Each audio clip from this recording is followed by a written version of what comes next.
Hai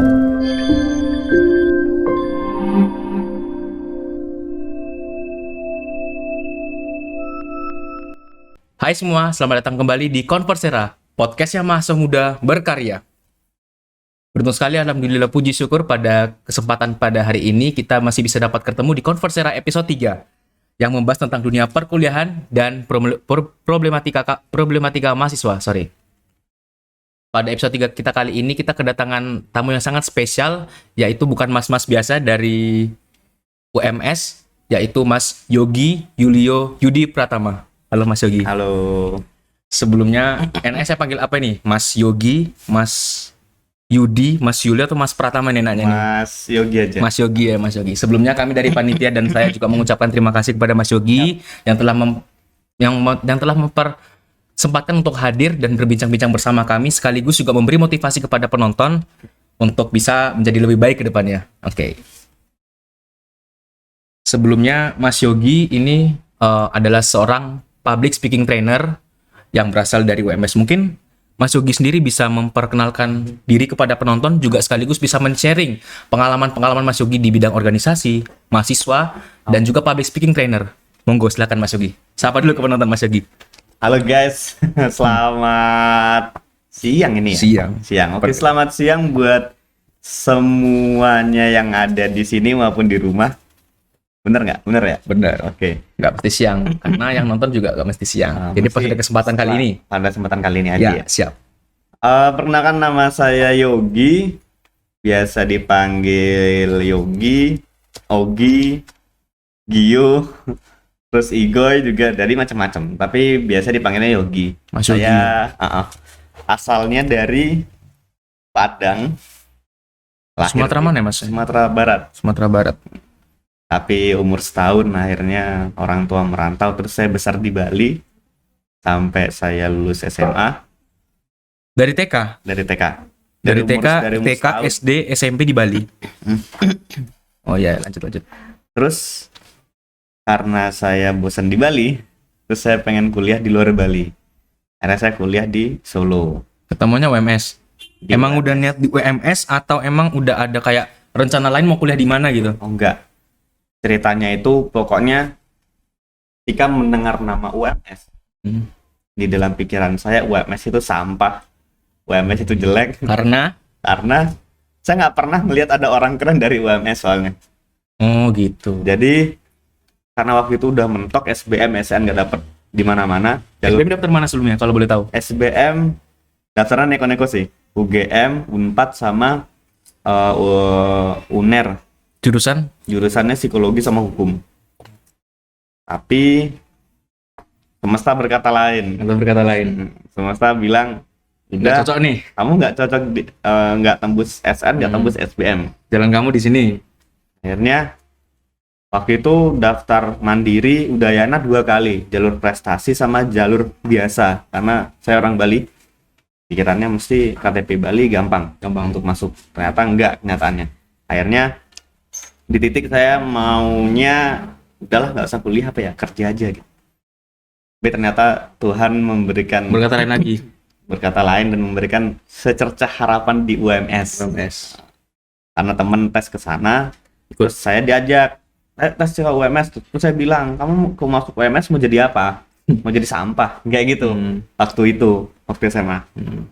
Mohon maaf sebelumnya, bukan menjelek-jelekan UMS ya. Nggak jelek-jelekin UMS ya. Iya. Tapi akhirnya karena saya masuk UMS, ya, saya jadi punya pengalaman baru dan bisa ngembangin bakat saya. Buktinya saya anak UMS, tapi saya bisa ngisi di univ-univ negeri. Saya anak UMS loh, swasta, tapi saya bisa ngisi di Undip, bisa ngisi di UNES, bisa ngisi di UGM, bisa ngisi di Udayana. Jadi saya membuktikan bahwa kualitas seseorang bukan ditentukan dari universitasnya, tapi kalian mau berkembang seperti apa dan membentuk kalian tuh jadi kayak gimana itu tergantung kalian sendiri. Jadi UMS menurut saya luar biasa. Nggak sejelek yang dipikirkan orang-orang ya. Oke. Ternyata menarik juga ya, walaupun bukan jalannya di negeri, tapi dengan kemauan Mas Yogi sendiri di universitas manapun itu pun, swasta pun juga bukan dari serendah sekolahnya, emang kita sendiri mau berkembang atau tidak ya Mas ya? Iya, benar. Oke. Masih berhubungan tentang Mas Yogi nih, kesibukannya ngapain nih belakangan ini? Kesibukan yang pertama skripsian, yang pasti Kalau boleh tahu semester berapa? semester menjelang lebih dari 5 tahun. Semester Semester 11, 11, 11, 12. 11, 12. Lumayan ya. Saya mau selusin.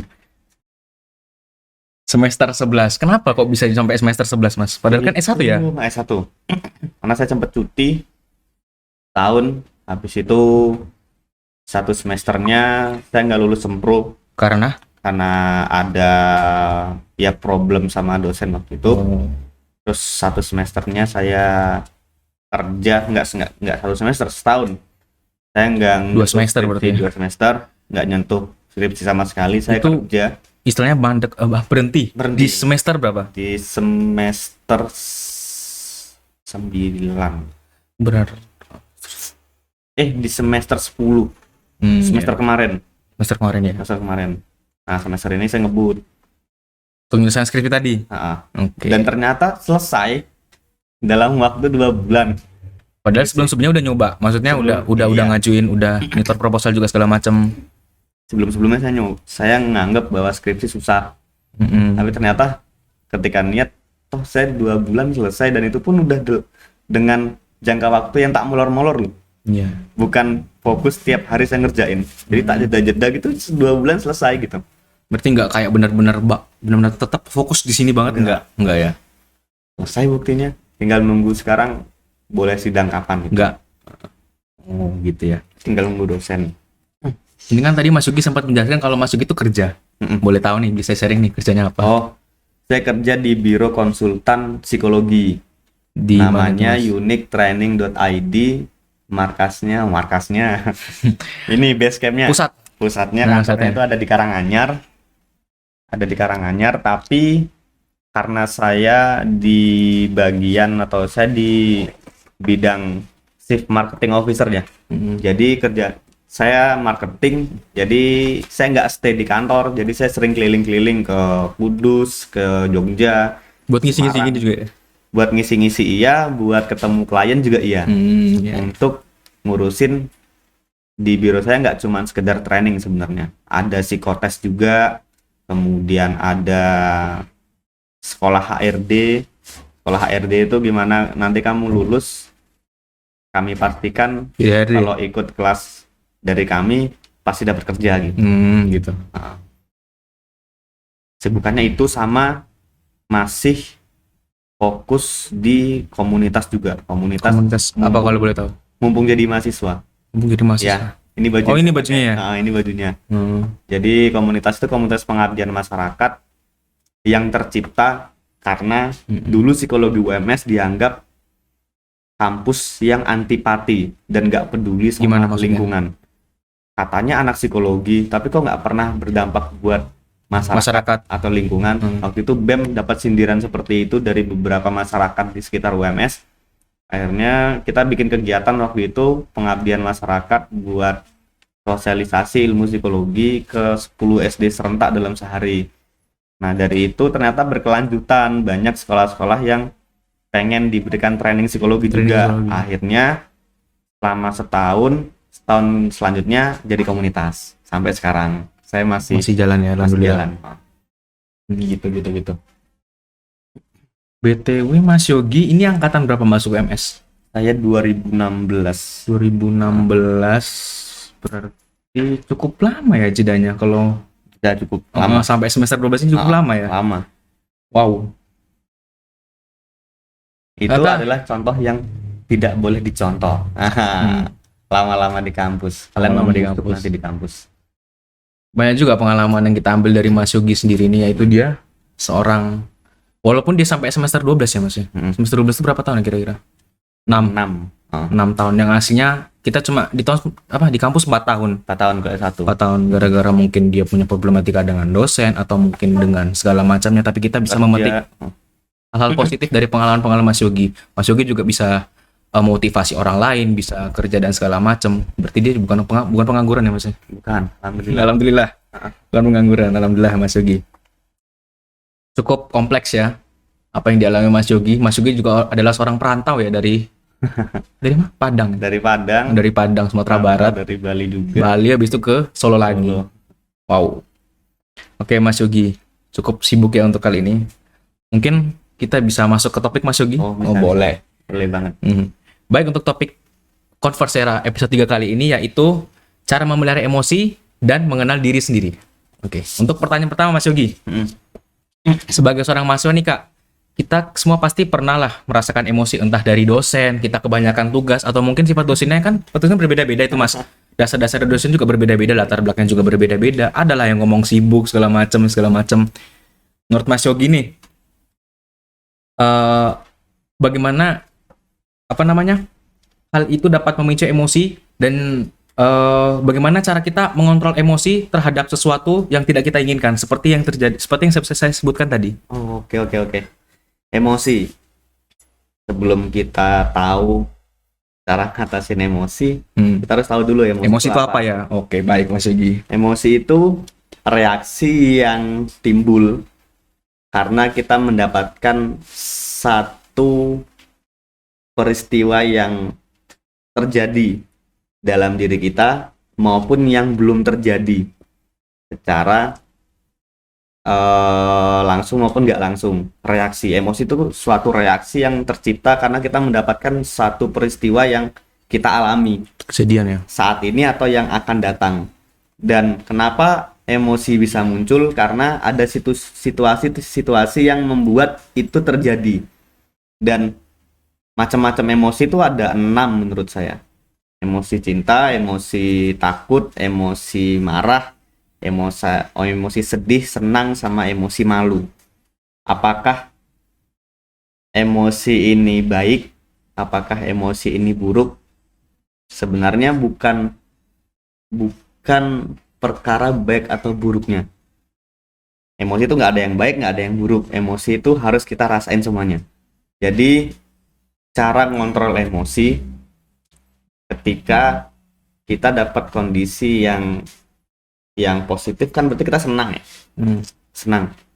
Kita misalnya dapat juara apa gitu. Kita ikut olimpiade apa, kita menang. Senang. Dari Dia udah kejadian itu. nikmatin senangnya itu. Jadi jangan langsung kamu switch ke aktivitas lain gitu. Yang membuat mental orang terganggu juga karena dia nggak menikmati kondisi emosinya yang sedang dirasakan. Misalnya, aku habis ngisi training di Semarang misal. Iya, terus Audiennya nih antusias banget dan aku perjalanan ke Semarang capek padahal. Badanku capek, tapi ketemu sama audiens yang audien begitu yang sangat luar biasa semangatnya, jadi itu meningkatin moodku kan. Aku ngisi seneng, mengakhiri acara itu seneng. Jadi udah nikmatin dulu itu rasa senengnya. Jangan kamu switch ke agenda lain gitu.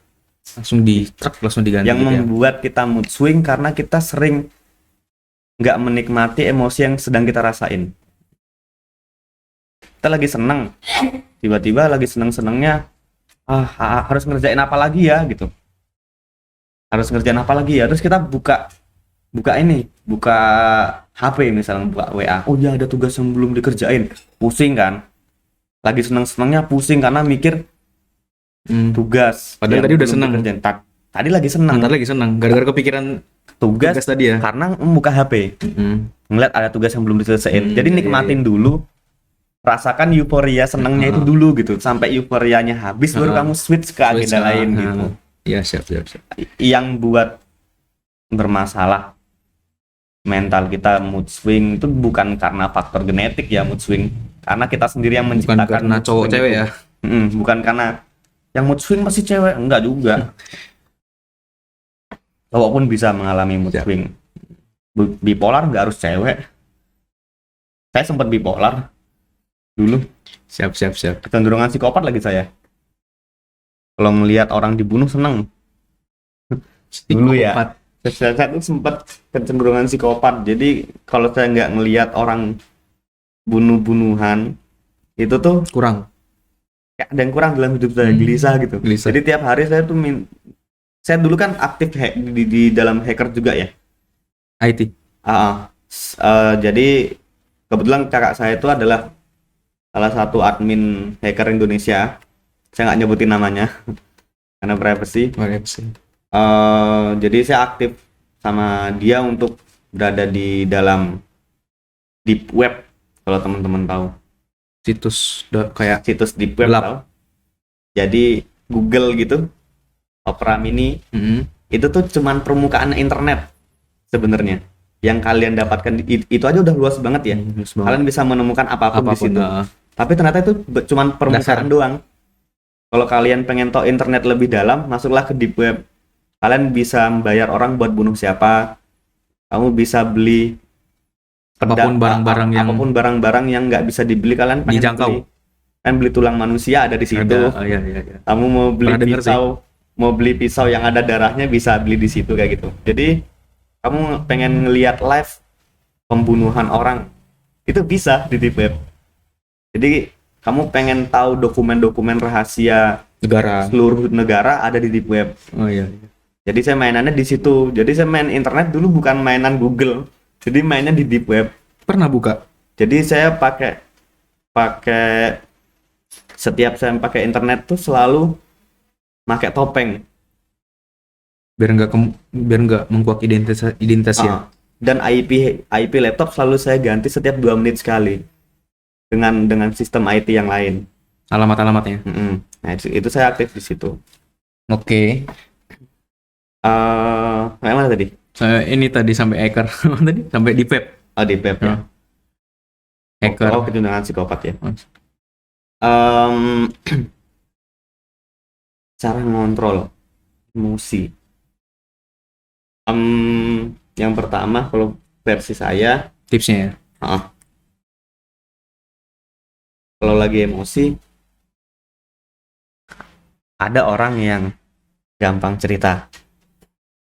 Cara dia untuk meredakan emosinya dengan dia ngobrol sama teman baiknya, dengan dia nelpon orang tuanya, dengan dia nelpon pacarnya mungkin, atau dengan dia nelpon bestinya.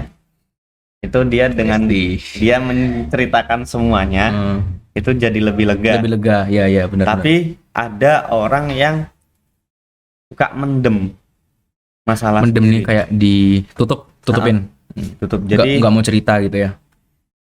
Emosi memang perlu untuk dirasakan. Kalau lagi kecewa, ya udah dirasain dulu kecewanya gitu. Sampai. Jadi kadang kan kalau sekarang tuh kita sering ngelihat ya. Kita tuh sekarang lagi dihadapkan pada kondisi semua orang memberikan vibe positif kepada siapapun. Rasain nggak? Iya. Semua orang memberikan vibe positif sampai mereka lupa bahwa hidup tuh nggak selamanya positif, tau? Oh iya. Hidup tuh ada negatifnya gitu.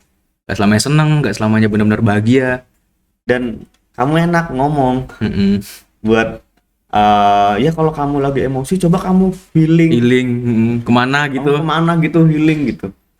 Iya ya nggak cuman kamu doang yang ngomong kayak gitu. Aku udah ngelakuin dan itu nggak salah ya. Aku healing tapi nggak selesai masalahku. Ya karena nggak menikmati emosi itu, nggak menikmati masalah. Kadang kita perlu loh untuk merasakan. Lanjut.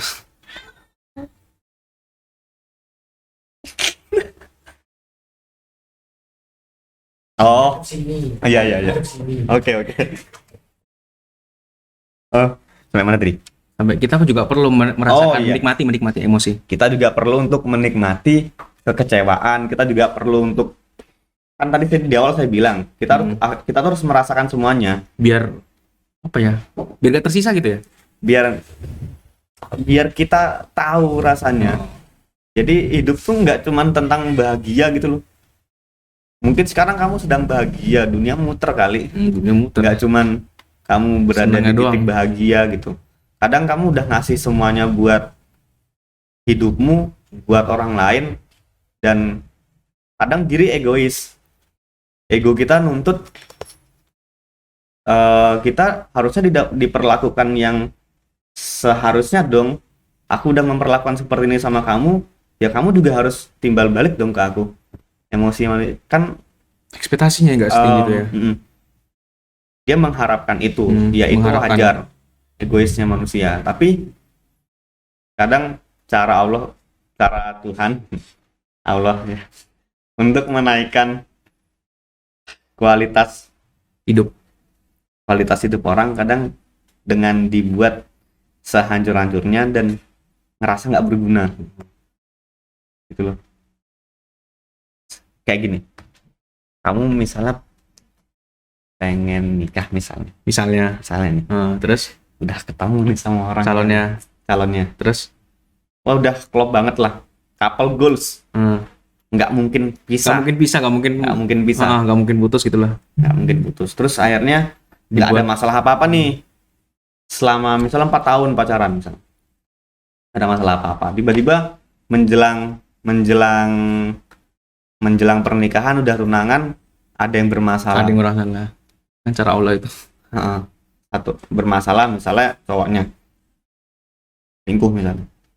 Masalah apalah. Nggak usah selingkuh. Sebenarnya sebelum cowoknya selingkuh, Allah tuh udah kayak mau ngasih gini loh. Udah mau ngasih ini loh jodohmu sebenarnya. Udah mau ngasih gini. Tapi jangan deh. Kayaknya dia belum siap sih. Belum siap buat buat nikah. Tak kasih cobaan dulu, satu cobaan. Tapi habis cobaan ini kamu bakal tak kasih nih yang beneran gitu. Terus dikasih lah selingkuh, hancur tuh hidupnya. Hancur hancur-hancurnya. Akhirnya dia bisa refleksi diri, dia ngerti, oh aku harus seperti, ya kenapa dia bisa akhirnya insight harus ngapain, karena dia menikmati rasa kekecewaan itu. Tapi begini Mas, biasanya yang sebaliknya. Yang benar-benar dia nggak nikmatin, kayak ya udah berarti emang salah cowoknya. Berarti ya ada yang salah. Dia nyalain cowoknya sepenuhnya. Emang dia yang brengsek gitu. Itu adalah bagian proses untuk akhirnya kita sampai pada penerimaan. Kan iya udah. Mungkin tadi ada nggak penerimaan ya, tidak menerima. Saya mau cerita aja dulu SMA, masih di Bali. Karena dulu saya pesantren kan ya. Pesantren? Saya SMP SMA pesantren. Pesantren apa namanya kalau boleh tahu? Pesantren Firdaus Boarding School. Boarding school juga ya? Boarding school di Bali. Oke. Tapi kalau sekolah gabung cewek cowok. Berarti dalam satu sekolah. maksudnya kalau kelasnya beda. Tapi ketemu. Mau enggak? Kalau misalnya itu kan boarding school ya. Berarti kalau misalnya kayak tidur gitu, asrama gitu baru beda ya? Beda. Berarti cuma sekolahnya yang kayak biasa aja. Sekolahnya kayak biasa. Terus saya tipikal yang sebenarnya kalau sama perempuan nggak main-main ya. Serius? Oke. Saya menemukan satu perempuan di SMA yang ya udah, saya kalau yakin ya yakin aja gitu. Akhirnya sama dia dah. Jadi dia dulu saya ketua OSIS, dia tak MOS. Adik kelas berarti? Adik kelas. Tahun di bawah aku. Aku yang nge-MOS. Dari setelah MOS itu aku jadian. Langsung setelah MOS jadian? Jadian sampai aku lulus dan kuliah di UMS semester 2. Sekarang masih lanjut? Sekarang udah enggak. Karena aku kan kalau jadi kayak gini, konfliknya adalah aku kalau udah sayang sama orang ya sayang gitu loh. Mau kayak gimana pun dia ya udah aku sayang sama orang. Tapi ini sama kayak curhat ya. Tapi ini nanti ada konklusinya. Selama aku sama dia itu yang selingkuh itu dia. Selingkuhnya 9 kali. Dalam ini? Dalam tadi dia kelas 1, kelas 2, kelas 3, kelas lulus. Berarti aku 4 tahun sama dia. Itu 9 kali. Selama 9 kali. 9 kali itu, selama 4 tahun itu 9 kali dia selingkuh. Ketahuan nggak? Tahu nggak? Sebenarnya tahu nggak? Aku tahunya langsung 2 kali. Dibiarin. Ya aku malas lah. Maksudnya? Aku tahu dia selingkuh, ya udah gitu. Ada pikiran buat putus, tapi aku sayang sama dia gitu. Terus akhirnya dia mohon untuk minta maaf. Itu yang pertama. Itu yang ketahuan pertama. Yang pertama, yang kedua. Oh. Hah? Yang pertama sama yang kedua. Oh iya, ya, terus? Minta maaf. Ya dalam pikiranku ya kalau manusia wajar lah salah. Kalau dia Oke. mengakui kesalahannya, maafin dong. Aku selalu memaafkan tuh selama 9 kali. 9 kali. Berarti 9 kali itu ketahuan semua. Ketahuan semua. Tapi yang 5 aku dikasih tahu temenku. Dan ada buktinya. Tapi emang beneran ketahuan kan, bukan Ketahuan. kayak Enggak. enggak tahu. Putus dulu baru ketahuan enggak kan? Enggak. Terus Akhirnya aku udah kuliah di UMS. semester baru masuk semester 2. Aku dapat laporan Dari teman dari Bali. temannya dia Oh, di di Bali. pondok. Karena dia jadian sama ketua OSIS yang baru. Oke. Itu aku di titik udah Pengen itu putusin. aku udah nggak percaya sama cewek di waktu itu. Dia mau selingkuh berapa kali sih, terserahmu gitu. Bodo amat aku udah gitu. Terus Udah mati rasa lah hitungannya. Terus akhirnya dia ikut kuliah di Solo. Aku nggak tahu dia itu udah putus. udah Oh, udah. Oh ya. Terus kuliah di Solo dan dia minta ketemu, jelasin panjang lebar. enggak mau. Aku nggak dengerin. Tapi ketemu. Kamu udah jelasin, aku nangkepnya bodo amat gitu. Pengen lewat. Terus karena kejadian itu aku trauma dengan perempuan. Aku dapat teori psikologi cinta. Dengerin. Dapat teori psikologi cinta yang gampang buat dapetin cewek. Dan karena aku merasa dipermainkan, ini defense-ku aja sebenarnya. Ini defense-ku aja. Tapi manusia bisa terbentuk dari masa lalu. Akhirnya aku gimana sih cara mainin cewek? Kayak gitu. Akhirnya muncul konsep itu di pikiranku. Emang yang bisa mainin cuman cewek ya? Tahu, aku juga bisa lebih kejam mainin kalian. Ngerti. Akhirnya di semester 3, 4 itu setiap minggu aku bisa keliling kota. Semester 3 4 siapa, Pak? Minggu. Setiap minggu aku bisa keliling kota. Pacarku di Jogja ada, di Kudus ada, di Semarang ada, Jadi sekarang gantian mainin nih. Purwodadi ada gitu. Terus akhirnya karena itu kedok, karena dapat teori psikologi cinta, sebenarnya pelampiasan aja. Dan akhirnya terakhir itu sama yang berapa bulan ke belakang itu nggak tahu, aku tiba-tiba ketampar dan sadar aja ternyata aku udah lama menikmati emosi yang senang tapi sesaat gitu. Dan senangku bukan senang aku punya kamu gitu. Cuma kayak ya udah pembalasan aja. Yang penting aku dilihat nggak jomblo jomblo sama teman-temanku. Aku bisa dapetin cewek model gimana pun gitu. Itu kan aku mencoba memainkan emosiku. Yang merasakan itu, tapi emang mungkin aku tipikal yang merasakan emosi dan bisa introspeksi dalam waktu yang lama. Kan ada orang yang bisa keluar dari zona kecewa itu dengan cepat, dengan treat yang dia lakukan. Mungkin aku dengan waktu yang lama. Terus baru sekarang aku sadar, oh iya, kamu semakin tua Gi. Kamu semakin tua, masa hidupmu tiap minggu cuman mau ngabisin uang buat jajanin orang yang bukan pasti gitu-gitu doang gitu. Jadi keuanganku habis cuman buat mereka yang nggak jelas gitu. Sadar itu akhirnya. Akhirnya aku tidak dekat dengan siapapun. Sampai akhirnya sekarang setelah itu aku hidup nothing tulus. Ya aku jalanin apa yang ada sekarang. Aku pengen aku pengen jadi apa ya, aku fokus sama impianku. Ternyata memang ada manusia yang tidak bisa hidup tanpa cinta. Ada. Kita harus menggarisbawahi itu ya. Nah, Ada orang yang mungkin bisa hidup tanpa cinta, nggak punya pasangan nggak masalah, aku masih bisa produktif. Tapi ada orang yang harus punya pasangan Harus baru punya bisa pasangan. produktif. Dan em, kalau sering aku tuh kalau diskusi sama siapapun di beberapa kota, kadang ada yang jomblo tuh kayak diintimidasi gitu loh. Kamu nggak pernah punya pacar toh, orang nggak, kamu masa nggak punya pacar, kayak gitu-gitu. Carilah. Jadi kayak dia menekan menekan temannya untuk punya pacar gitu. Padahal em, dalam dirinya Dia sendiri emosinya dia tuh emang enggak. dia bisa berkembang tanpa ada pacar gitu. Enggak.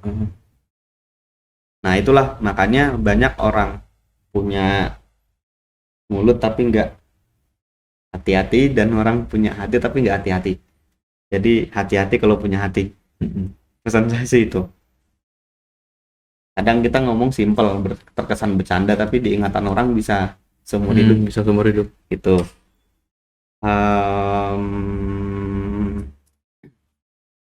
Itu proses saya menikmati emosi itu.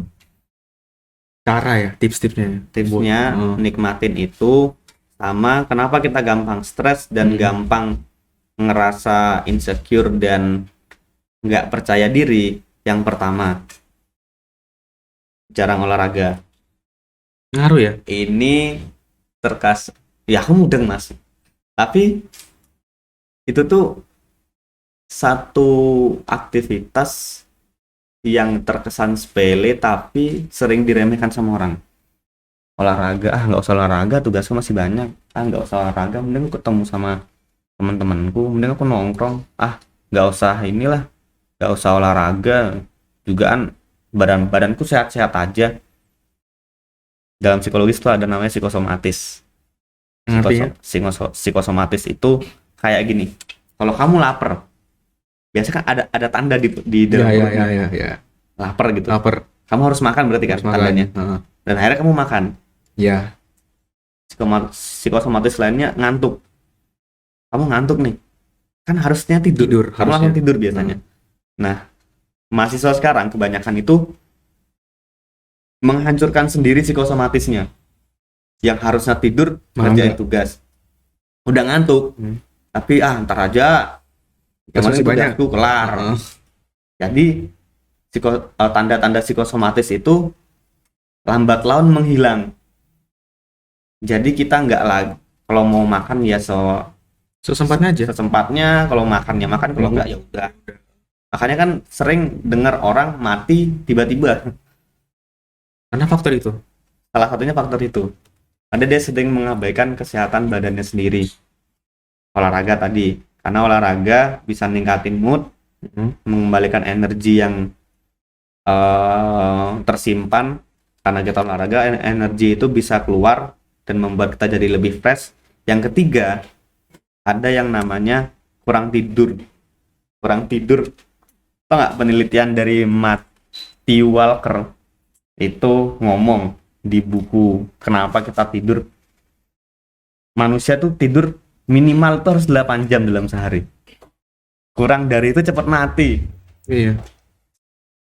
Cepat mati. Kita ini bahasnya emosi ya.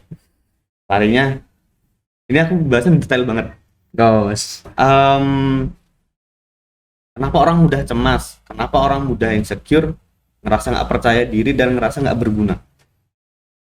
Karena dia menghabiskan waktunya untuk begadang. Yang pertama, yang harusnya dia tidur, dia main HP. Kita tuh sehari tuh punya zona waktu sirkadian namanya. Dari pagi jadi jam 6 sampai jam 6 sore itu adalah waktu dimana kita harus memaksimalkan potensi yang kita punya dalam diri kita. Mau belajar, mau ngerjain tugas, mau kita ikut ekstrakurikuler, mau kita ikut UKM, mau rapat, mau segala macam, itu di waktu itu dari jam 6 pagi sampai jam 6 sore. Setelah jam 6 sore sampai paginya itu tubuh kita tuh mengeluarkan yang namanya hormon melatonin.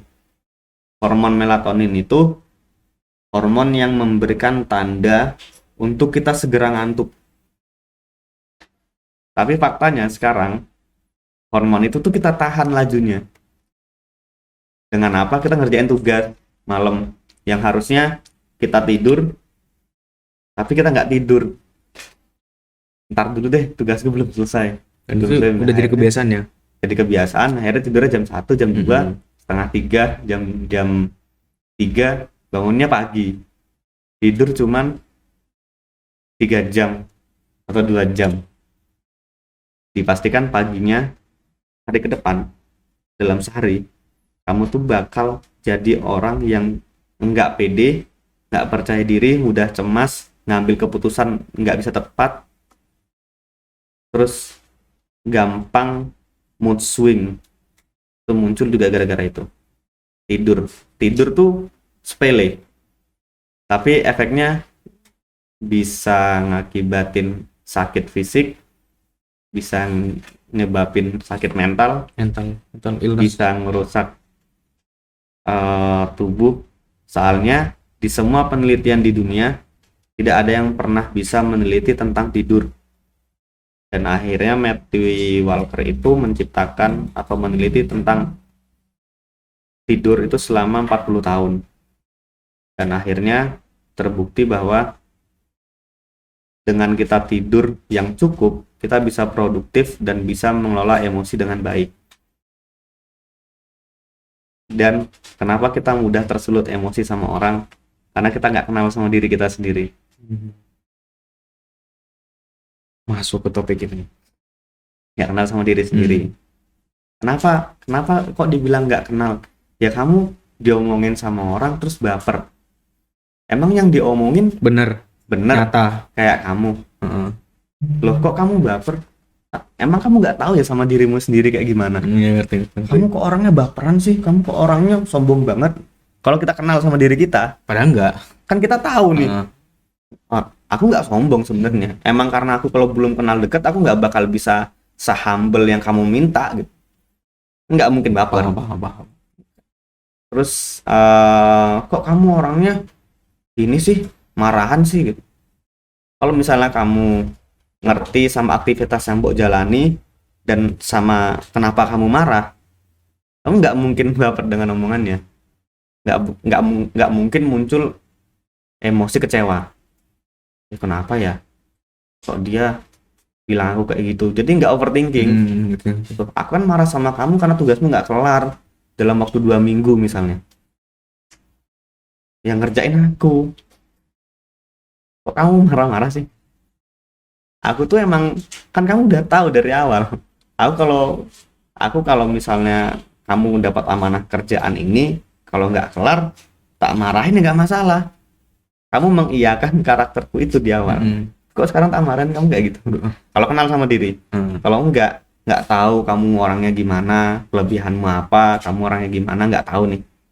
Dapat intimidasi sama orang atau diremehkan sama orang, kamu bakal ngedon, mesti sedih. Karena nggak tahu sama diri. Oke. Sekarang aja saya udah di titik bodo amat. Orang mau ngomongin saya kayak gimana, kamu nggak tahu sih hidupku kayak gimana. Jadi nggak usah ikut campur. Gitu. Jadi kamu bukan aku dan aku bukan kamu. Tapi kita bisa sama-sama buat saling ngerti. Gitu loh.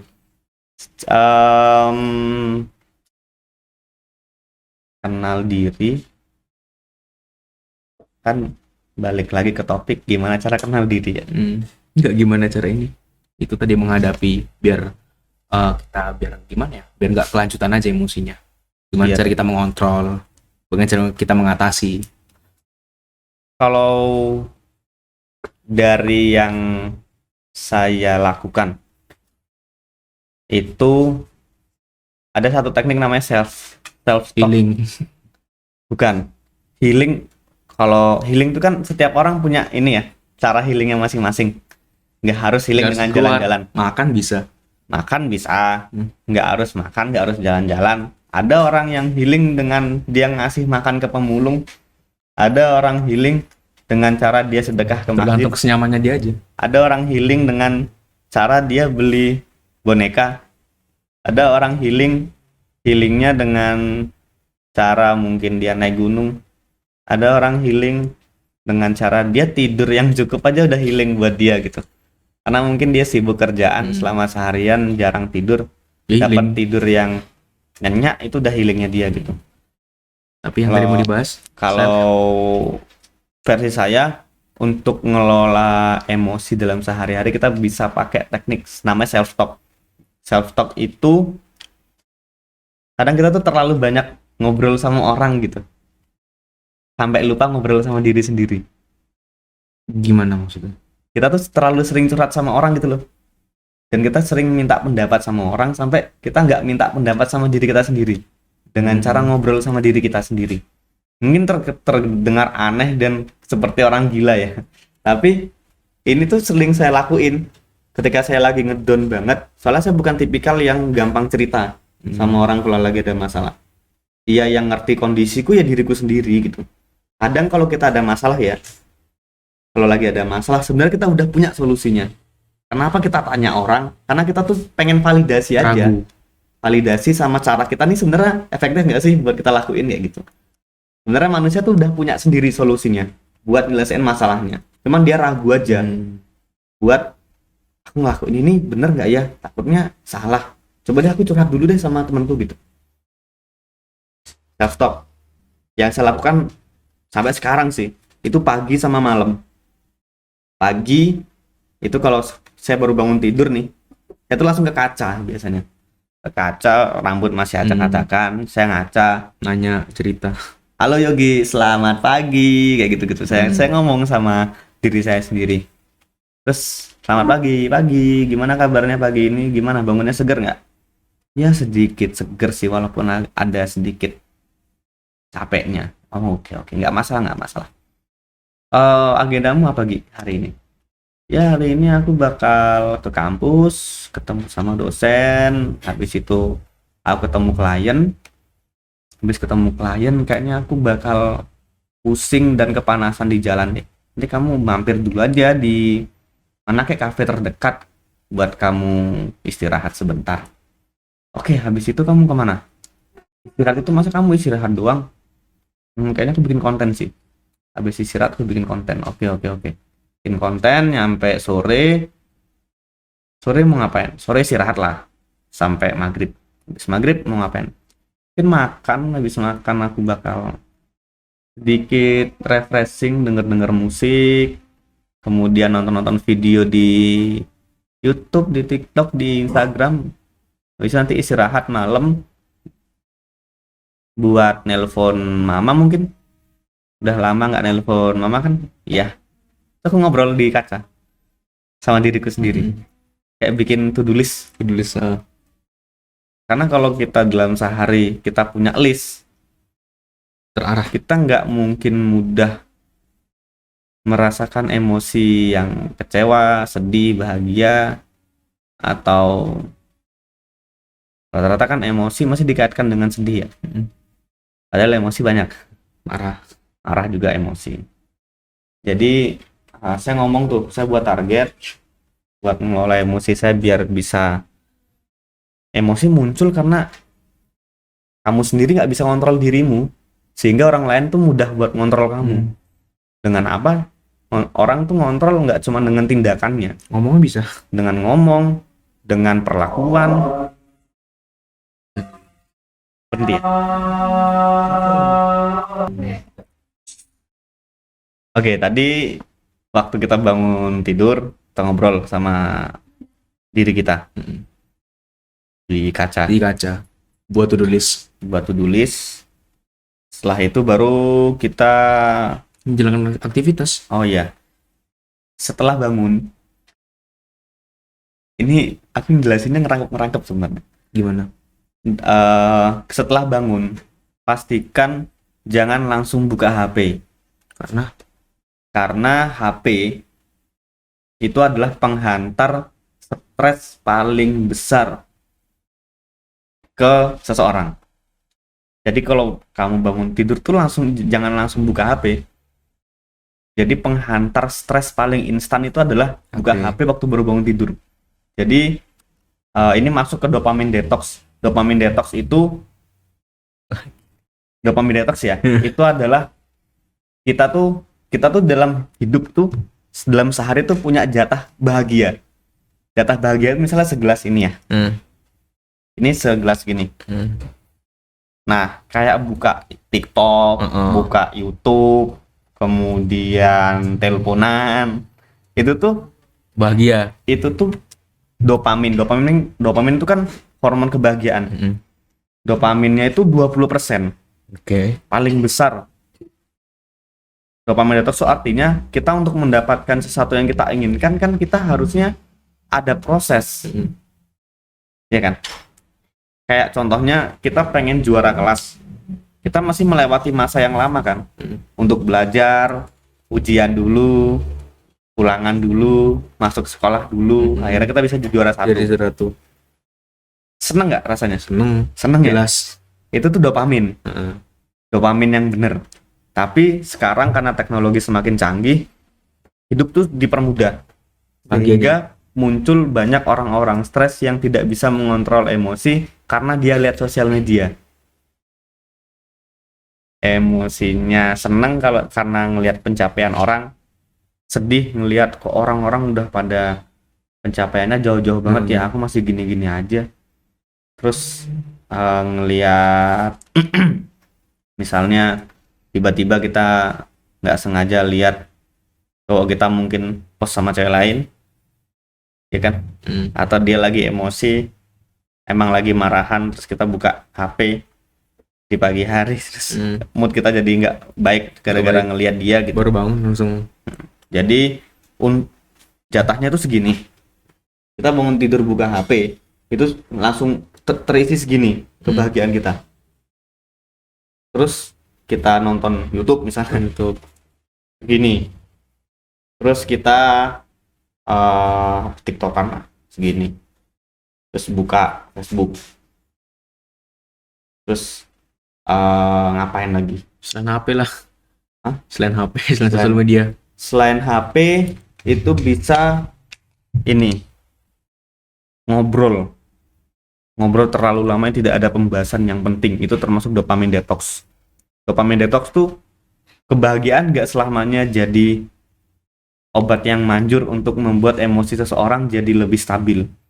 Ternyata bisa jadi detox dan penyakit juga kebahagiaan itu, karena kalau dipakai secara berlebihan. Dan yang harus kalian ketahui, kalau sebelum jam 12 siang dopamin kalian atau jatah bahagia kalian dalam sehari sudah penuh,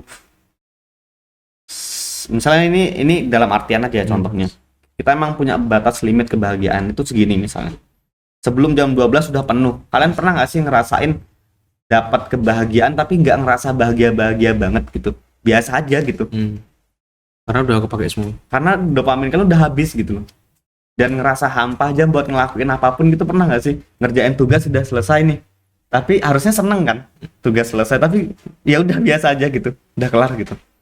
Nah itu bahayanya dopamine detox yang membuat kondisi emosi juga nggak stabil. Apa yang harus dilakukan di pagi hari? Lakukanlah aktivitas-aktivitas yang bisa membahagiakan kalian tanpa harus instan.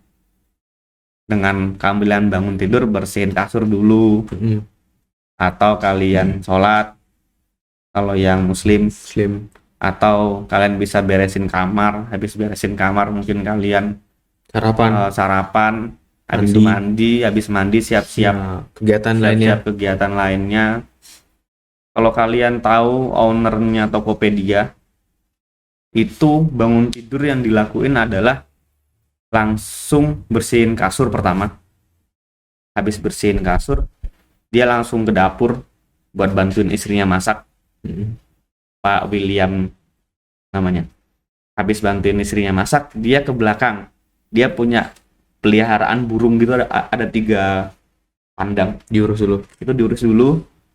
Habis itu dia mainan sama anaknya, main bola sama anaknya. Habis itu dia masih makan sama mandi. Habis itu dia baca baca buku sampai sekitar jam 10, jam 11. Setelah itu dia baru buka HP HP. buat kontrol Tokopedia. Tokopedia. Itu yang dilakukan sama Pak William, yang dia selalu bilang kebahagiaan itu nggak harus instan. Kita bisa kok ngerasain bahagia dengan hal-hal simple kayak bersihin kasur. Itu kan kita bersihin kasur kan prosesnya ngelipat dulu, Lipat dulu, taruh bantal segala macam. taruh bantal, terus kita harus ngerapiin spray-spraynya. Akhirnya indah terlihat, kita seneng nggak? Seneng, Seneng kan? jelas. Karena ada prosesnya itu, proses tadi kita ngelipat dulu, ngerapiin. Jadi seperti itu cara ngelola emosinya. Jadi jangan memaksa dopamin itu keras di pagi hari. Kalau bisa tuh sisa gitu dalam sehari. Jangan dihabisin. Yang mana ya, stok bahagianya ya. Stok bahagianya harus di hemat-hemat. Hemat-hemat. Itu self talk di bangun tidur. Nanti di mau tidur itu self talk juga, tapi dengan cara refleksi dari yang udah kita buat tadi. Evaluasi. Oh iya iya. Kayak mau tidur, Hari ini dapat apa aja? oke, hari ini kamu ngapain aja, Gi? Oh iya, tadi kamu udah ke kampus nyari dosen, tapi Gak ketemu. nggak ketemu. Padahal dosennya udah janji mau nemuin kamu, tapi soalnya dia nggak ngasih kabar apa-apa, tiba-tiba nggak ada di kampus. Kamu kecewa nggak, Gi? Kecewa, tapi ya udahlah, nggak apa-apa, mungkin memang dosennya lagi sibuk. Ngobrol sama dia. Sebentar, Mana tadi? sampai kita apa sebelum tidur. Ngomong-ngomong dulu. Dapat apa aja dosen tadi? Oh iya, misalnya dosennya nggak bisa nih, terus akhirnya kamu kecewa nggak?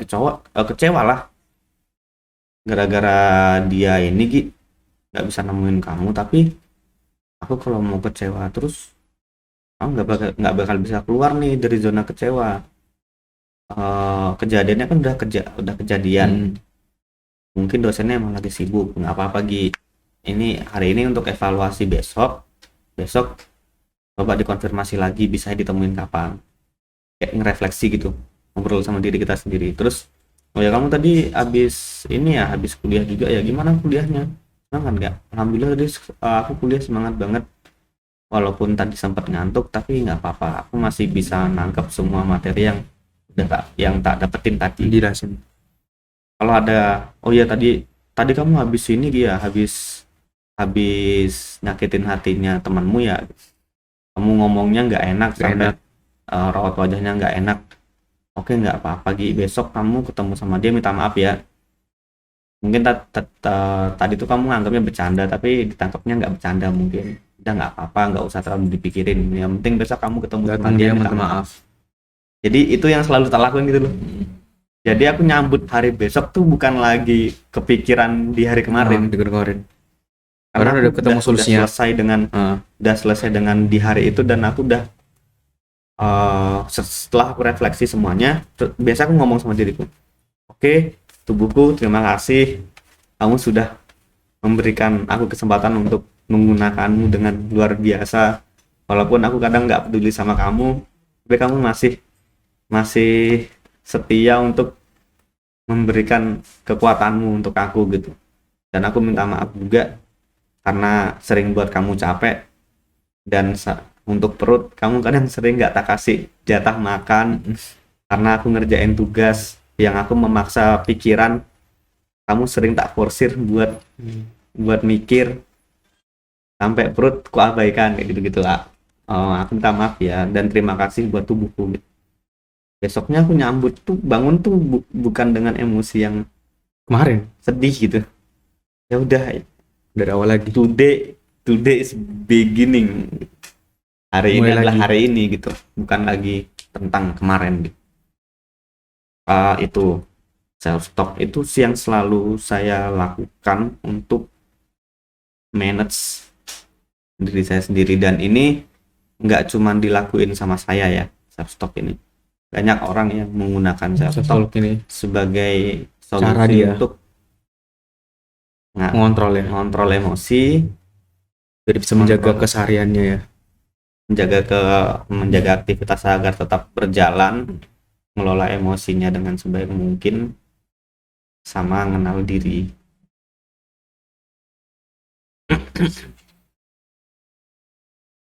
Penjelasan yang cukup kompleks ya dari Mas Yogi.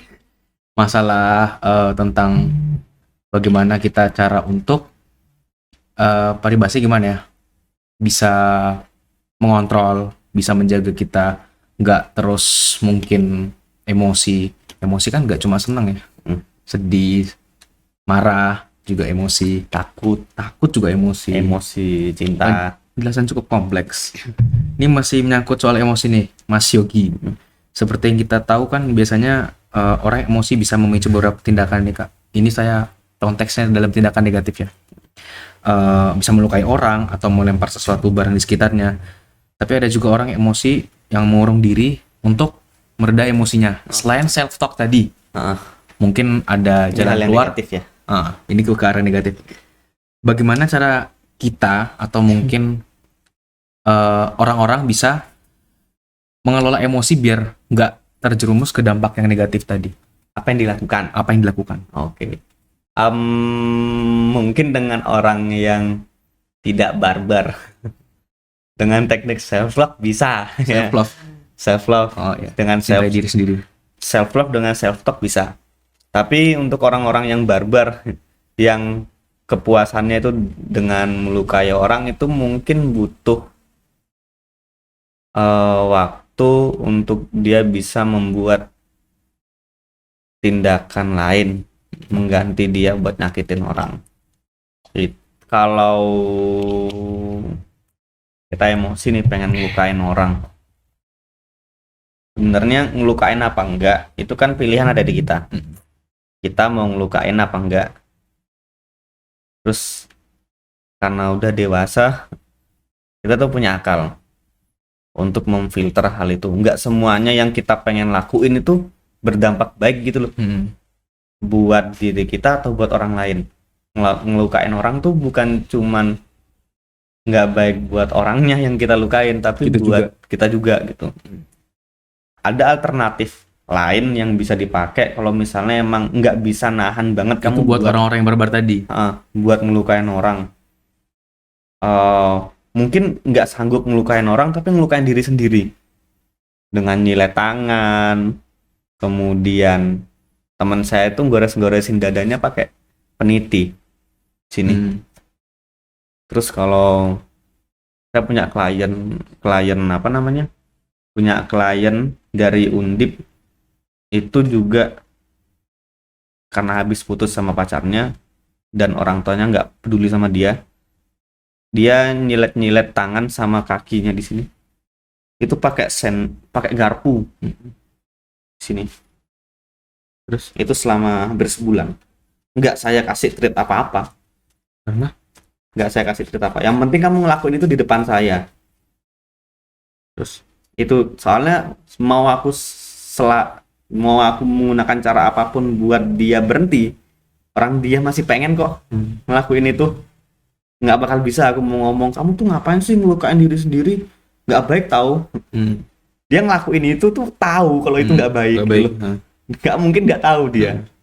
Tapi emang emosinya sedang tidak stabil dan baik-baik saja, kamu kasih hal yang positif nggak bakal mental. Apalagi cuma omongan. Ya udah, karena dia minta aku buat nyelesain masalahnya, oke. Yang penting kamu ngelakuin kayak gitu di depanku. Dia pengen kayak gitu di depanku. Sehari tuh bisa kadang 4 kali. Dibiarin. Iya, tak liatin aja. Kayak gimana sih emangnya kalau kamu ngelukain tangan ini lo kayak gini lo. Terus Itu di tempat kopi tuh. Kayak gitu.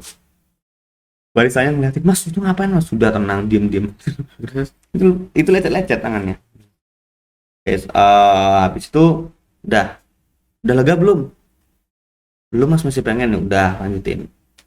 Tapi aku selalu nanya, udah lega belum? Udah, mendingan sih mas, masih mau dilanjutin apa mau berhenti? Udah sih, udah berhenti. Udah akhirnya berhenti. Sebulan tuh puncaknya saya masih inget tuh hari Jumat tanggal 28 September 2019 jam setengah 8 malam. Kenapa? Dia ngechat aku, Mas Yogi posisi di mana? Di kos ini. Nggak tahu tuh, kebetulan aku kosong aja, nggak ada rapat BEM, nggak ada rapat apa-apa. Lagi kosong aja aku di kos. Kenapa emangnya? Eh, bisa nemuin aku nggak, Mas? Bisa. Kenapa? Pengen nyilat tangan lagi ya? Terus, ya Mas, aku pengen bunuh diri. Tapi Terus? sebelum aku bunuh diri, aku pengen ketemu kamu dulu. Jadi kalau dia beneran bunuh diri, aku adalah orang pertama yang tahu dia mati. Terus, nggak mungkin aku bilang nggak. Iya. Oke, di mana kamu mau ketemu? Di ini aja, Mas, di rooftop psikologi UMS. Udah di rooftop tuh. Ketemu dulu. Ketemu. Di tasnya itu udah ada jarum pentul, paku, sama ini silet kecil yang tipis, Tahu. yang kotak Lipat. itu. Terus gimana? Tiba-tiba kok pengen mati? Biasanya cuma nilai tangan. Ada dia cerita lah banyak tuh. Cerita. Tak suruh nyeritain semuanya. Terus dia diem lama. Ada yang mau diceritain lagi nggak? Udah enggak sih, Mas. Oke. Alasanmu aku tetap ada di sampingmu sampai saat ini apa? Aku nanya gitu kan. Ya buat bantuin aku selesai dari self injury ini, self harm ini gitu. Oke. Terus aku berguna nggak buat kamu selama 2 bulan ini?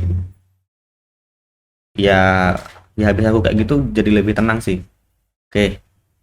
Aku boleh nggak minta satu hal aja? Itu nggak pernah minta apa-apa sama kamu. Kamu udah selesai belum ceritanya? Udah, Mas, beneran udah. Aku cuma minta satu hal aja.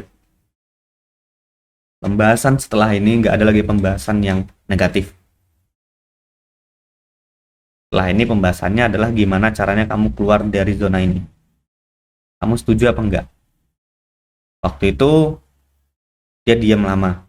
Kalau nggak setuju aku pulang sekarang. Kalau setuju ayo kita bahas satu-satu dan cari solusinya satu-satu. Lama tuh, ada 15 menit dia masih keliling-keliling rooftop itu buat mikir. Oke, terus ya udah tadi akhirnya dia bilang, "Oke, Ayo. oh Mas." Jadi nggak ada pembahasan positif. Nggak ada pembahasan negatif. Dan akhirnya sekarang udah sembuh. Nggak jadi bunuh diri. Jadi bunuh diri, malah jadi ini mapresnya Undip jurusan gizi. Dari masih mahasiswa. si mahasiswa. Dan itu di titik aku membiarkan dia melakukan apa yang diinginkan. Tapi kan bisa dengan cara lain, nggak harus ngelukain diri. Ada cara yang paling simple. Kalau kita suka ngelukain diri, mungkin ngelukain diri nggak harus dilukain gitu ya. Kayak kita jedukin kepala ke tembok juga iya, mukul-mukul kepala, jambak-jambak rambut sendiri nggak jelas, atau nyubit-nyubit diri sendiri. Itu tuh bisa dialihkan dengan, karena saya dulu kan kecenderungan psikopat ya. Kalau emosi sama orang tuh pengennya mukulin orang sampai berdarah. Semester 2 tuh. Pernah ya? Masih inget aku. Jadi aku kan aku teater dulu. Anak teater kan mulutnya nggak ada yang bener kadang. Kan kondisi emosi saya lagi nggak stabil. Emosi waktu itu. Kita pukulin. Hidungnya mimisan. Aku tuh kalau nggak berdarah nggak berhenti. Terus? Nah, aku dikasih tau lah sama temen di sana kalau itu nggak baik gitu loh. Akhirnya aku nyari cara gimana caranya untuk menghentikan agresiku itu gitu. Aku dikasih tahu sama seniorku angkatan 2013 itu Kalau kamu lagi pengen nyakitin orang, coba deh kamu nyakitin dirimu sendiri. Ya, dengan cara apa, Mas? Ngelukain diri gitu, nggak usah. Kamu cari es batu kristal gitu. Ambil 2 aja, pegang di tanganmu. Sampai dia bener-bener mencair. Itu tuh salah satu treatment yang dilakuin buat orang yang nggak bisa ngontrol emosi sama kecenderungan buat ngelukain diri sendiri. Es kristal itu dipegang Jadi kayak gini sampai cair. sampai cair. Itu kan panas, dingin, sakit, mati rasa Perih. kan, rasa tuh perih gitu segala macam. Ya udah biarin. Itu di treatment selama seminggu aja kamu ngelakuin itu. Ntar udah terkondisi, kamu nggak bakal mau kalau ada masalah sama orang, bisa lebih tenang aja gitu. Ya udah, akhirnya aku setelah Berhasil. treatment itu selama itu aku 2 minggu agak lama.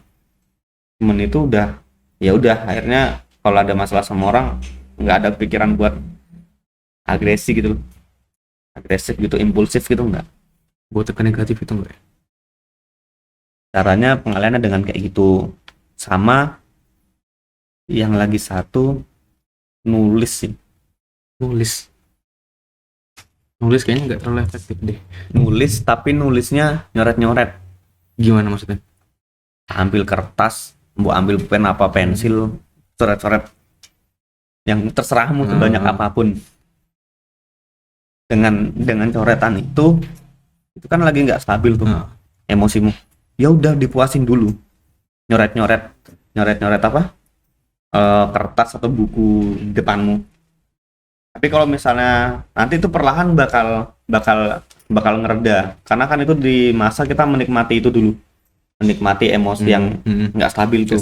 Dengan kita nyoret-nyoret, nanti kalau udah semakin lama kan agak capek tuh tangan dan kondisi emosi udah agak reda. Setelah itu baru kamu balik ke halaman selanjutnya, baru kamu tulis apa yang ada di pikiranmu gitu, yang mbok rasain tuh apa gitu, ditulis. Mungkin ini agak sulit.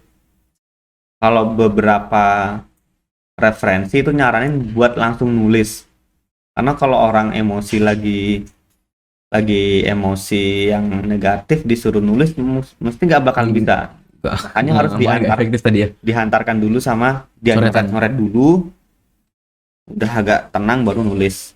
Tuh semua yang Mbok rasakan dan pikirin tulis di situ gitu. Dua cara itu aja, nggak usah banyak-banyak kalau yang agresi ya. Yang negatif tadi ya. Pegang es batu sama nyoret-nyoret buku gambar kalau nggak buku. Ternyata pembicara kita juga sama ya, sama halnya yang kita bahas juga. Kenapa saya ngambil psikologi? Banyak orang yang bilang psikologi itu mahasiswanya rawat jalan. Beneran rawat jalan saya itu sebenarnya. Saya adalah korban kekerasan rumah tangga, iya. Korban bullying, iya. Korban patah hati, iya. Korban nggak dianggap sama lingkungan juga, iya. Saya pengen keluar dari zona keluarga saya karena saya tuh korban kekerasan rumah tangga ya. Jadi saya tuh treatment ibu saya dan bapak saya ke saya tuh bukan dengan cara kasih tahu yang baik-baik, tapi dikerasin. Cara mereka tuh dikerasin. Jadi kalau saya ngelakuin kesalahan dikit nih, nggak sesuai dengan yang mereka pengen, tuh dipukulin. Jadi, dan saya bersyukur tapi dapat perlakuan kayak gitu. Saya ngerti cara nge-treat anak tuh nggak harus dengan kekerasan kayak gitu. Tuh, makanya saya ngambil psikologi karena kayak lebih memanusiakan manusia deh. Dan saya belajar caranya nge-treat orang tuh kayak gimana gitu. Ngadepin orang kayak gimana sih kan, dengan karakternya yang berbeda-beda dan macam-macam gitu. Ternyata Mas Yogi pembicara kita juga selain memotivasi orang, dia juga korban juga ya, ngalamin juga. Cukup kompleks, tapi kita mendapatkan 2 tips tadi. Itu apa tadi yang pertama? Yang untuk kekerasan yang negatif. Yang pertama dengan kamu pegang es batu yang lama di tanganmu, atau misalnya selain es batu bisa juga air panas. Air panas itu enggak panas banget, kalau panas banget melepuh tangan kalian. Air panas menjelang anget itu kan masih kerasa sakit kalau dimasukin ke tangan. Iya. Ya udah kamu masukin tangan di situ sampai Sampai dingin. rasa sakitnya hilang atau anget yang nusuk-nusuknya hilang, udah berangkat. Itu bisa. Kalau es Tapi batu kan tadi. itu butuh, tapi tuh kalau emosinya kalian masih bisa kontrol dengan enggak membuang barang sana sini. Hmm. Kalian bisa buat ngerebus air dulu. Hmm. Atau kalau punya dispenser kan enak. Tinggal gini. Tapi itu Oh, nggak panas, panas ya? banget. Hmm. Kayak gitu bisa. Sama nyoret-nyoret buku tadi atau buku gambar. Sepele psikologi tuh, nggak pernah ribet ngasih cara.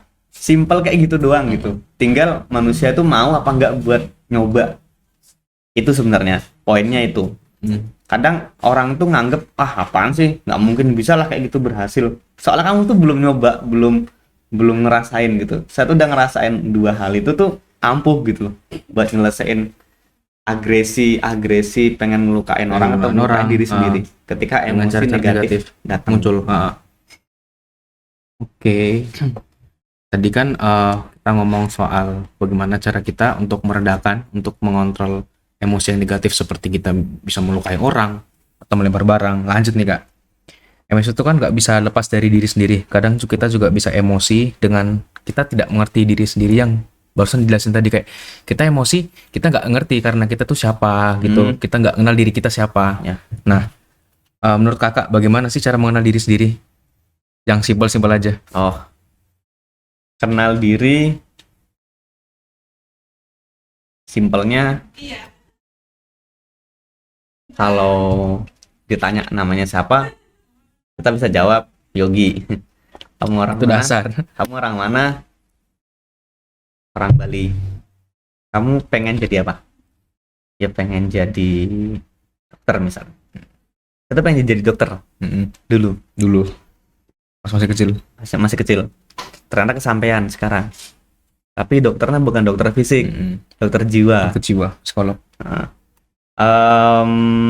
itu kan yang udah jelas dan pasti. Dasar itu. Semua orang kalau ditanya itu tahu jawabannya. Tapi lebih kompleks dari itu, Mengenal dirinya. mengenal diri. Kamu Yogi, maumu hidup nih, mau kamu apa sih? Apa visi misimu? Terus apa harapan yang mau Mbok hidupkan ketika kamu hidup gitu? Terus potensimu tuh di mana tuh sebenarnya? Kadang kan kita tuh dihadapkan buat bisa melajarin semuanya sampai lupa dan nggak tahu mana yang fokus akhirnya. Karena diri simpel, tahu kelebihan kekurangan sama tahu potensi terbaiknya di mana. Dengan cara apa? Yang pertama simpelnya, kalian tuh harus nyiapin waktu dalam sehari, nggak usah lama-lama. 10 menit aja sampai 15 menit itu buat ngobrol sama dirimu. Yang self talk tadi. Ambil 2 kertas yang satu untuk nulis kelemahan, kertas yang satu buat nulis kelebihan. Itu pure kamu nggak mikirin apa-apa, fokusmu tentang ke dirimu. Kamu ngelihat dirimu, Dituliskan di situ. tuliskan. Kamu kelemahannya apa sih? Misalnya kelemahanku boros, Emosian. Mood swing. kelemahanku apa lagi sih? Oh, emosian ya. Mood swing. Mood swing, emosi negatif lebih banyak muncul. Terus apa lagi sih? Oh, nggak rapi. Berapi ya. Rapi. Males. Terus ditulis tuh banyak. Biasanya kalau kekurangan kita bakal bisa menemukan banyak Banyak banget. banget. Malah kelebihan tuh malah kekurangan. kayaknya gak ada deh. Kalau kelebihan, mungkin kelebihanku apa ya? Itu ditulis juga. Mau Dan pagi. itu momen kamu mikirin dirimu sendiri. Dengan cara nulis itu, ditulis banyak-banyaknya, kelemahannya apa, kelebihannya apa, terus ditempel. Ditempel yang bener-bener tempat sering kamu Lewatin. lihat. Manfaatnya Kayak- gimana? Tempatnya bisa di kasur, samping kasur, jadi kamu bangun tidur tuh ngeliatin Ngeliatin. itu gitu. Itu manfaatnya? Manfaatnya yang pertama, kamu ngerti kamu tuh sebenarnya orang yang kan sesudah self talk tadi kan harus ada tindakan lanjutan biar self talknya tidak sia-sia.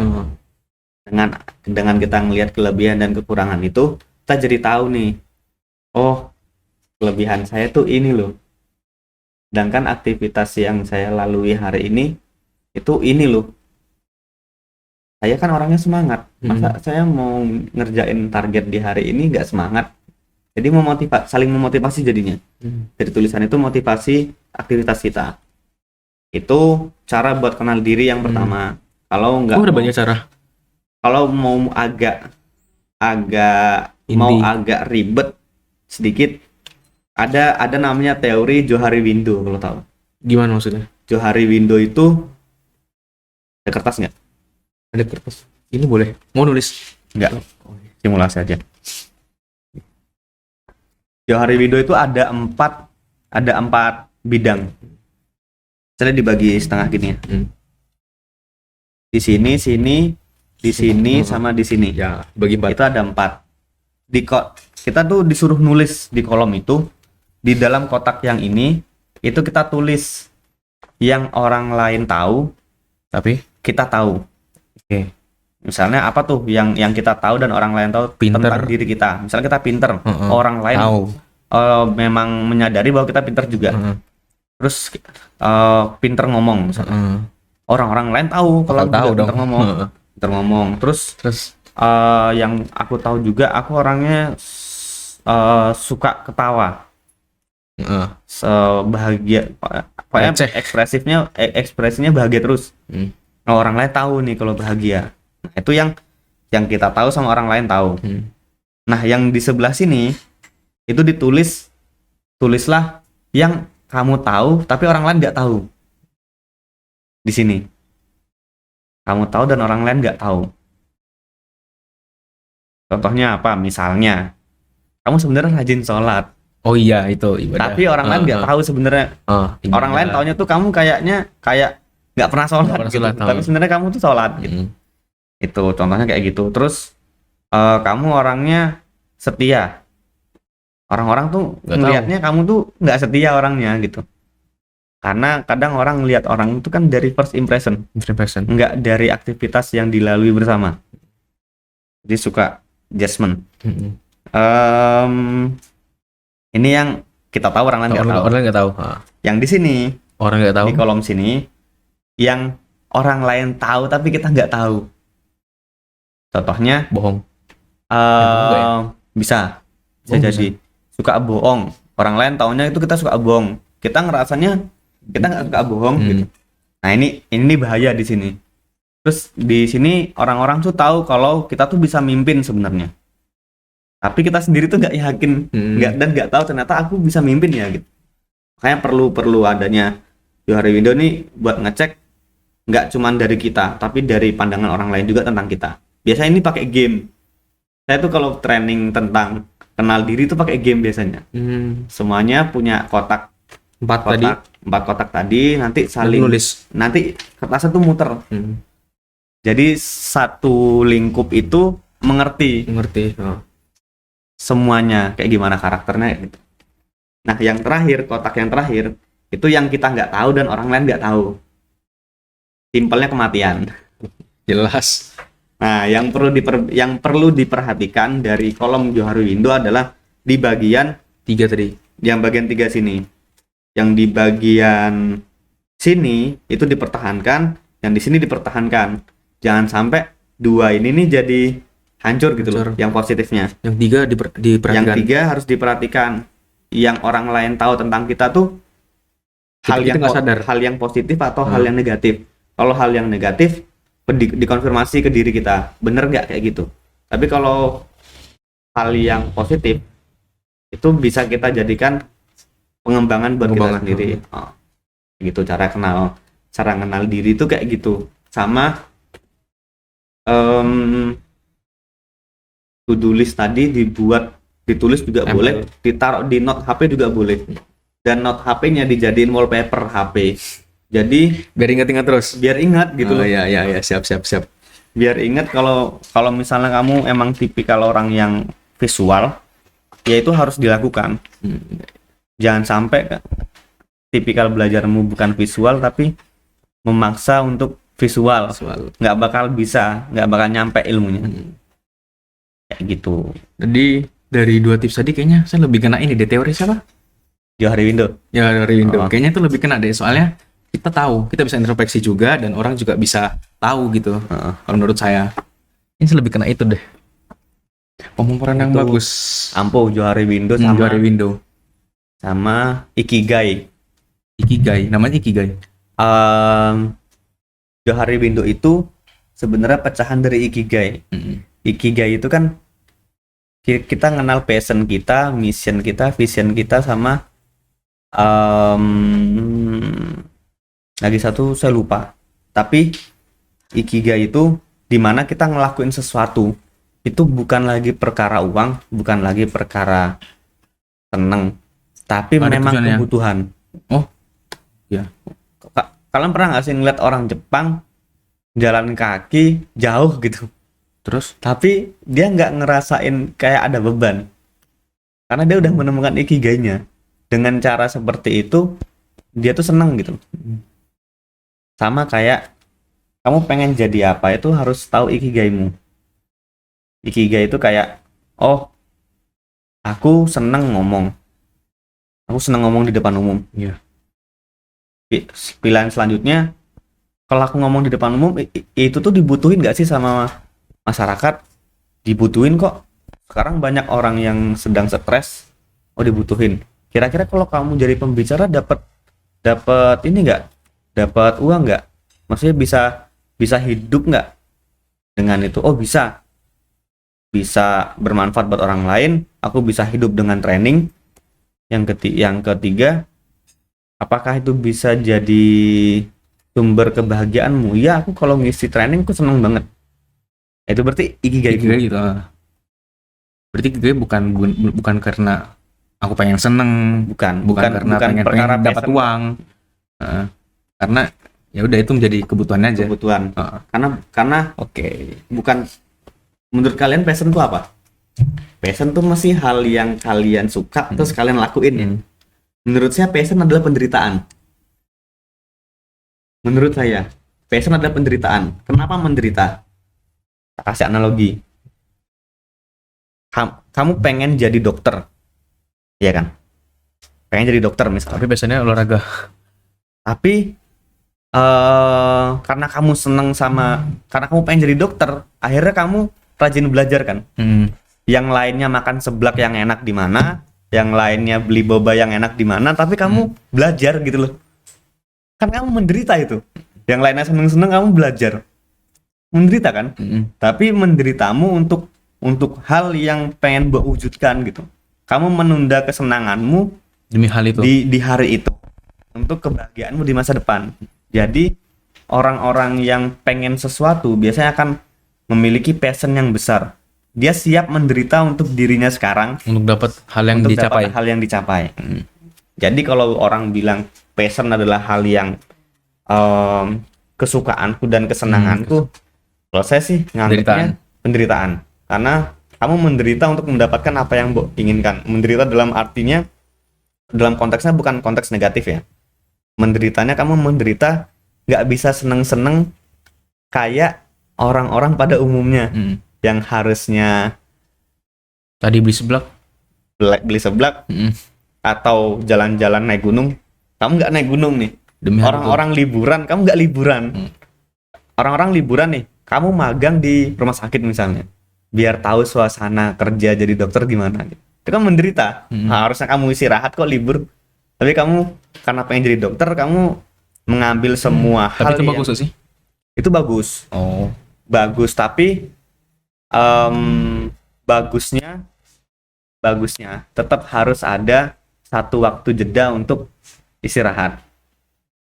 Kadang orang terlalu ambisius, nggak mikirin kesehatan kadang. Ambisius aja gitu. Itu malah bahaya. Karena nanti jadinya kena mental block. Oh, larinya ke mental block kan. Padahal emosi. Kompleks lagi. Gitu. Jadi Ikigai tadi bisa membantu kita untuk ngelakuin yang kita inginkan saat ini tuh jadi lebih ada nilainya aja gitu. Bukan karena pengen ini enggak ya. Karena semakin kita dewasa tuh bukan lagi nyari yang pengen. Kita butuh apa sih sebenarnya dalam hidup? Kalau pengen mah banyak. Manusia kan Nggak bakal habisnya. makhluk yang punya hawa nafsu. Jadi banyak yang dipengenin gitu kan. Tapi kalau nurutin pengen doang, emang yang mbok pengenin tuh mbok butuhkan gitu loh. Ngerti. Kalau misalnya yang mbok pengenkan itu mbok butuhkan, nggak masalah gitu. Tapi kalau misalnya yang mbok pengenkan hanya sekedar pengen, cuma pengen, nggak terlalu butuh. Kayak makan seblak. Makan yang lain kan bisa. Ya kan nggak harus tiap hari juga bosku makan seblak. memang banyak rasa-rasanya gitu, tapi nggak harus tiap hari kan. Tiap minggu bisa kan. Tiap minggu bisa. Ya kalian bikin timeline lah, Makan seblak kapan 4 aja. kali gitu kan bisa gitu, nggak harus tiap hari gitu.